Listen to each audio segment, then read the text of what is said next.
आऊज़ु बिल्लाहि मिनश्शैतानिर्रजीम बिस्मिल्लाहिर्रहमानिर्रहीम। 4 क्लास। आज आपका सबक नंबर है 5, शहद की मक्खी, और इसका पेज नंबर है 17। Now start the dictation words. इमला के अल्फाज देखते हैं। मशकीज़े, मशकीज़े।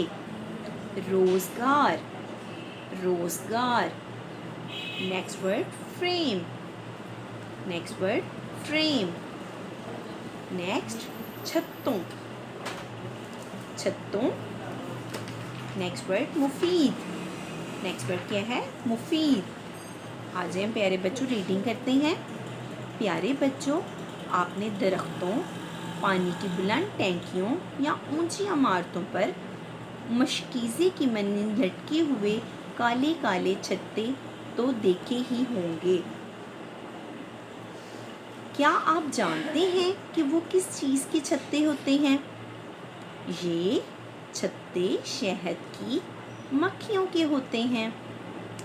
शहद की मक्खियाँ ऐसी जगह अपने छत्ते बनाती हैं जहाँ पर हम और आप आसानी से ना पहुँच सकें। ये बहुत बड़ा ग्रुप बना कर रहती हैं। ये बहुत बड़ा ग्रुप बनाकर रहती हैं। इस ग्रुप में कई तरह की मक्खियाँ होती हैं। हर एक छत्ते में एक मलका मक्खी भी होती है। क्या होती है बच्चों? हर एक छत्ते में एक मलका मक्खी भी होती है, जिसका काम सिर्फ अंडे देना होता है, जिसका काम सिर्फ अंडे देना होता है। वो सारे ग्रुप की लीडर होती है, वो सारे ग्रुप की लीडर होती है। उसी के हुक्म के मुताबिक सारी मक्खियाँ अलग अलग अपना काम करती हैं। उसी के हुक्म के मुताबिक सारी मक्खियाँ अलग अलग अपना काम करती हैं। पूरे छत्ते में कुछ नर मक्खियाँ होती हैं। छत्ते में कुछ पहरेदार मक्खियाँ होती हैं, जिनका काम सिर्फ छत्ते की देखभाल और सफाई करना है। पूरे छत्ते में कुछ नर मक्खियाँ होती हैं और कुछ ऐसी मक्खियाँ होती हैं जो पहरा देती हैं, यानी कि पहरेदार मक्खियाँ होती हैं, जिनका काम सिर्फ छत्ते की देखभाल और सफाई करना होता है। मक्खियाँ बहुत मेहनती होती हैं। मक्खियाँ बहुत मेहनती होती हैं। वो फूलों से रस चूस कर लाती हैं। उस रस का शहद बनता है, उसी रस का शहद बनता है। छत्ता बनाने के लिए मोम भी इन मक्खियों को फूलों से ही मिलता है। छत्ता बनाने के लिए मोम भी इन मक्खियों को फूलों से ही मिलता है। अब शहद की मक्खियों को लोग घरों में रोजगार के तौर पर पाल रहे हैं। अब शहद की मक्खियों को लोग अपने घरों में रोजगार के तौर पर पाल रहे हैं। लोग इन मक्खियों को लकड़ी के डब्बों में रख लेते हैं। लोग इन मक्खियों को लकड़ी के डब्बों में रख लेते हैं।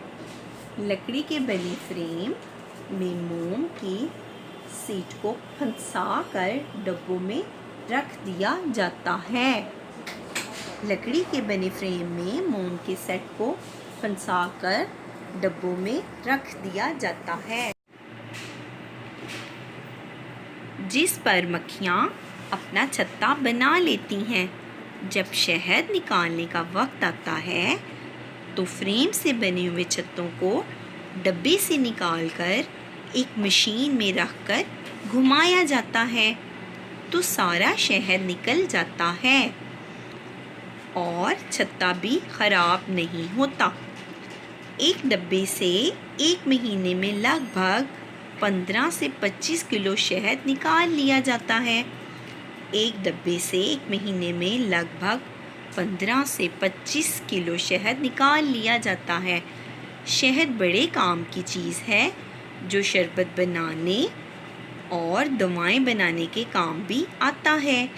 वैसे भी कुरान मजीद में अल्लाह ताला ने इसे आला दर्जे की दवा कहा है, जो हर एक मर्ज़ में फ़ायदा पहुंचाता है। ये जिस्म को ताकत देता है और अज़ाए बदन मजबूत करता है। शहद बहुत ही मुफीद चीज़ है। ये दवा भी है और ग़िज़ा भी। इसलिए बच्चों, आप भी सर्दी के मौसम में शहद खाया करें। अब मैं आपको बताती हूँ, इस टॉपिक में आपको बताया गया है कि जो शहद की मक्खियाँ हैं वो कैसे शहद बनाती हैं और लोग जो हैं वो कैसे कारोबार करके इनसे शहद हासिल करते हैं और उनको बेच के उनसे फ़ायदा लेते हैं। और आप भी इसको ज़रूर इस्तेमाल करें, ये आपके लिए बहुत ज़रूरी और फ़ायदे